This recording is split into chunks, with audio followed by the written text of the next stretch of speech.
ನಮಸ್ತೆ ಎಲ್ಲರಿಗೂ, ನಾನು ಕಾವ್ಯ. ನನ್ನ ಕುಕ್ ಆ್ಯಂಡ್ ಚಿಲ್ ಚಾನಲ್ಗೆ ಸ್ವಾಗತ. ಇವತ್ತಿನ ರೆಸಿಪಿ ದೀಪಾವಳಿ ಸ್ಪೆಷಲ್ ಆಗಿ ಒಂದು ರೆಸಿಪಿನ ಮಾಡ್ತಾಯಿದ್ದೇನೆ. ಅದನ್ನು ನಾನು ಗ್ಯಾಸ್ ಯೂಸ್ ಮಾಡ್ದೇನೆ 10 ನಿಮಿಷದಲ್ಲೇ ಮಾಡೋ ಅಂಥ ರೆಸಿಪಿನ ತೋರಿಸ್ಕೊಡ್ತಾ ಇದ್ದೇನೆ. ಇದು ತುಂಬಾ ಈಸಿಯಾಗಿ ಮಾಡ್ಬೋದು ಹಾಗೂ ಕ್ವಿಕ್ಕಾಗಿ ಕೂಡ ಆಗೋಗುತ್ತೆ. ಅದಕ್ಕೆ ಏನೆಲ್ಲ ಇಂಗ್ರೀಡಿಯೆಂಟ್ಸ್ ಬೇಕು ಅಂತ ತೋರಿಸ್ಕೊಡ್ತಾ ಇದ್ದೇನೆ. 1 ಕಪ್ ಆಗುವಷ್ಟು ಡೆಸಿಕೇಟೆಡ್ ಕೋಕೋನಟ್ಟನ್ನು ತೊಗೊಂಡಿದ್ದೇನೆ. ಇದನ್ನು ನೀವು ಮನೆಯಲ್ಲೇ ಮಾಡ್ಕೊಳ್ಬೋದು, ಇಲ್ಲದಿದ್ದರೆ ಮಾರ್ಕೆಟಲ್ಲೂ ಕೂಡ ಈಸಿಯಾಗಿ ಸಿಗುತ್ತೆ. 1 ಕಪ್ ಆಗುವಷ್ಟು ಸಕ್ಕರೆ, 1 ಕಪ್ ಹಾಲಿನ ಪೌಡರ್, ಜೊತೆಗೆ ಸ್ವಲ್ಪ ಡ್ರೈ ಫ್ರೂಟ್ಸನ್ನು ತೊಗೊಂಡಿದ್ದೇನೆ, ಬಾದಾಮಿ, ಸ್ವಲ್ಪ ಗೋಡಂಬಿ, ಇದ್ರ ಜೊತೆ ನೀವು ಪಿಸ್ತಾನ ಕೂಡ ತೊಗೊಳ್ಬೋದು. ಇದ್ರ ಜೊತೆ ಸ್ವಲ್ಪ ಏಲಕ್ಕಿ, ಬೈಂಡಿಂಗಿಗೆ ಆಗುವಷ್ಟು ಹಾಲನ್ನು ತೊಗೊಂಡಿದ್ದೇನೆ. ಇದ್ರ ಜೊತೆ ಸ್ವಲ್ಪ ನಾನು ಕಲರನ್ನು ಕೂಡ ತೊಗೊಂಡಿದ್ದೇನೆ. ಈಗ ಒಂದು ಮಿಕ್ಸರ್ ಜಾರನ್ನು ತೊಗೊಂಡು ಇದರಲ್ಲಿ ಡೆಸಿಕೇಟೆಡ್ ಕೋಕೋನಟ್ಟನ್ನು ಹಾಕ್ಕೊಳ್ತಾ ಇದ್ದೇನೆ. ಈ ಕೋಕೋನಟ್ ಪೌಡರ್ನ ನೀವು ಮನೆಯಲ್ಲಿ ಕೂಡ ರೆಡಿ ಮಾಡ್ಕೊಳ್ಬೋದು, ಆದರೆ ಸ್ವಲ್ಪ ಕೆಲಸ ಹೆಚ್ಚಾಗುತ್ತೆ. ಹಾಗಾಗಿ ನಾನು ಮಾರ್ಕೆಟಿಂದನೇ ತಂದಿರೋದನ್ನು ಹಾಕ್ಕೊಳ್ತಾ ಇದ್ದೇನೆ. ಇದ್ರ ಜೊತೆ 1 ಕಪ್ ಆಗುವಷ್ಟು ಹಾಲಿನ ಪೌಡರ್ನ ಹಾಕ್ಕೊಂಡಿದ್ದೇನೆ. ಇದರಲ್ಲಿ ನಾನು ಎಲ್ಲ ಸಕ್ಕರೆನ ಹಾಕ್ಕೊಳ್ತಾ ಇಲ್ಲ, ಇದರಲ್ಲಿ ಅರ್ಧ ಕಪ್ ಆಗುವಷ್ಟು ಸಕ್ಕರೆನ ಹಾಕ್ಕೊಂಡಿದ್ದೇನೆ. ನೋಡಿ, ನೀವು ಸ್ವೀಟ್ನ ನೋಡಿಕೊಂಡು ಆ್ಯಡ್ ಮಾಡ್ಕೊಳ್ಳಿ. ಇದ್ರ ಜೊತೆ ಸ್ವಲ್ಪ ಏಲಕ್ಕಿನ ಹಾಕಿ ಇದನ್ನು ಇವಾಗ ಗ್ರೈಂಡ್ ಮಾಡ್ಕೊಳ್ಳೋಣ. ಇದನ್ನು ಈ ರೀತಿ ಒಂದು ಸಲ ತಿರುಗಿಸಿದ್ರೆ ಸಾಕು, ಇದು ತುಂಬ ಚೆನ್ನಾಗಿ ಪೌಡರ್ ಆಗುತ್ತೆ. ನೋಡಿ, ಈ ರೀತಿ ಪೌಡರನ್ನು ಮಾಡಿಕೊಂಡು ಒಂದು ಬೌಲಲ್ಲಿ ನಾನು ಇದನ್ನು ಇವಾಗ ಟ್ರಾನ್ಸ್ಫರ್ ಮಾಡ್ಕೊಳ್ತಾ ಇದ್ದೇನೆ.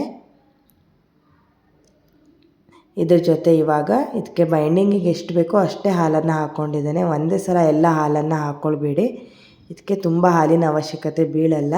ಇದ್ರ ಜೊತೆ ನಾನು ಸ್ವಲ್ಪ ಕಲರನ್ನು ಹಾಕ್ಕೊಂಡು ಚೆನ್ನಾಗಿ ಇದನ್ನು ಮಿಕ್ಸ್ ಮಾಡಿಟ್ಟಿದ್ದೇನೆ. ಇವಾಗ ಇಲ್ಲಿ ಡ್ರೈ ಫ್ರೂಟ್ಸನ್ನು ನಾವು ಕಟ್ ಮಾಡ್ಕೊಳ್ಳೋಣ. ಇದನ್ನು ಈ ರೀತಿ ಚಿಕ್ಕ ಚಿಕ್ಕದಾಗಿ ನಾನು ಬಾದಾಮಿನ ಕಟ್ ಮಾಡಿಟ್ಟಿದ್ದೇನೆ. ಇವಾಗ ಗೋಡಂಬಿನ ಕೂಡ ಅದೇ ರೀತಿ ನಾನು ಚಿಕ್ಕದಾಗಿ ಕಟ್ ಮಾಡ್ಕೊಳ್ತಾ ಇದ್ದೇನೆ. ಎರಡೂ ಕೂಡ ಕಟ್ ಮಾಡಿಕೊಂಡು ಇವಾಗ ಒಂದು ಬೌಲಲ್ಲಿ ಹಾಕ್ಕೊಳ್ತಾ ಇದ್ದೇನೆ.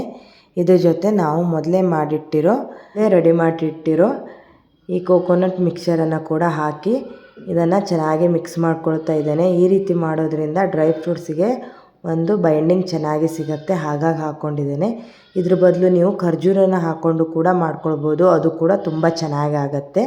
ಇವಾಗ ಒಂದು ಬಟರ್ ಪೇಪರನ್ನು ತಗೊಂಡು ಇದ್ರ ಮೇಲೆ ಈ ಕೋಕೋನಟ್ ಮಿಕ್ಸರನ್ನು ಈ ರೀತಿ ಇಟ್ಕೊಳ್ತಾ ಇದ್ದೇನೆ. ಈ ರೀತಿ ಇಟ್ಕೊಂಡು ಇದ್ರ ಮೇಲೆ ಇನ್ನೊಂದು ಬಟರ್ ಪೇಪರನ್ನು ಇಟ್ಕೊಂಡು ಒಂದು ಲಟ್ಟಣಿಗೆ ಸಹಾಯದಿಂದ ಇದನ್ನು ಸ್ಕ್ವೇರ್ ಶೇಪಲ್ಲಿ ನಾನು ಮಾಡ್ಕೊಂಡಿದ್ದೇನೆ. ಈ ರೀತಿ ಇದನ್ನು ಒತ್ತಿ ಮಾಡಿದರೆ ಅದು ಸ್ಕ್ವೇರ್ ಶೇಪಿಗೆ ಬರುತ್ತೆ. ಇದ್ರ ಮೇಲೆ ಸ್ವಲ್ಪ ಪ್ರೆಷರ್ ಹಾಕಿದರೆ ಸಾಕು. ನೋಡಿ, ಇವಾಗ ನಾವು ಮಾಡಿಟ್ಟಿರೋ ಈ ಡ್ರೈ ಫ್ರೂಟ್ಸನ್ನು ಕೂಡ ಈ ರೀತಿ ರೋಲ್ ಥರ ಮಾಡಿ ಈ ಕೋಕೋನಟ್ ಲೇಯರ್ ಮೇಲೆ ಈ ರೀತಿ ಇಟ್ಕೊಳ್ತಾ ಇದ್ದೇನೆ. ಈ ರೀತಿ ಮಿಡ್ಲಲ್ಲಿ ಇಟ್ಕೊಂಡು ಇವಾಗ ಒಂದು ಸೈಡಿಂದ ಇದನ್ನು ಈ ರೀತಿ ಫೋಲ್ಡ್ ಮಾಡ್ಕೊಳ್ಬೇಕು. ಒಂದು ಸೈಡಲ್ಲಿ ಇದನ್ನು ನಿಧಾನಕ್ಕೆ ಈ ರೀತಿ ಫೋಲ್ಡ್ ಮಾಡಿಕೊಂಡು ಇದು ಮಿಡ್ಲಲ್ಲಿ ಬರಬೇಕು, ಆ ರೀತಿ ಇದನ್ನು ಫೋಲ್ಡ್ ಮಾಡಿ ಇಟ್ಕೊಳ್ತಾ ಇದ್ದೇನೆ. ಈ ಸೈಡು ಕೂಡ ಇದೇ ರೀತಿ ನಾನು ಮಾಡ್ಕೊಳ್ತಾ ಇದ್ದೇನೆ. ಈ ರೀತಿ ಮಾಡಿಕೊಂಡು ಇದನ್ನು ನೀಟಾಗಿ ಒತ್ಕೊಂಡ್ರೆ ನಮ್ಮದು ಈ ರೋಲ್ ಕೂಡ ಚೆನ್ನಾಗಿ ಸೆಟ್ ಆಗುತ್ತೆ. ಇವಾಗ ಇದನ್ನು ನಾನು ಬಟರ್ ಪೇಪರನ್ನು ಈ ರೀತಿ ಸುತ್ತಿ ಒಂದು 10 ಮಿನಿಟ್ಸ್ ಇದನ್ನು ನಾನು ಫ್ರೀಝರಲ್ಲಿ ಇಡ್ತಾ ಇದ್ದೇನೆ.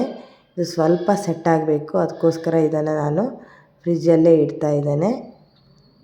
ಫ್ರೀಝರಲ್ಲಿಟ್ಟರೆ ಬೇಗ ಆಗುತ್ತೆ, ಫ್ರಿಜ್ಜಲ್ಲಿಟ್ಟರೆ ಒಂದು 10ರಿಂದ 15 ನಿಮಿಷ ಬೇಕಾಗತ್ತೆ.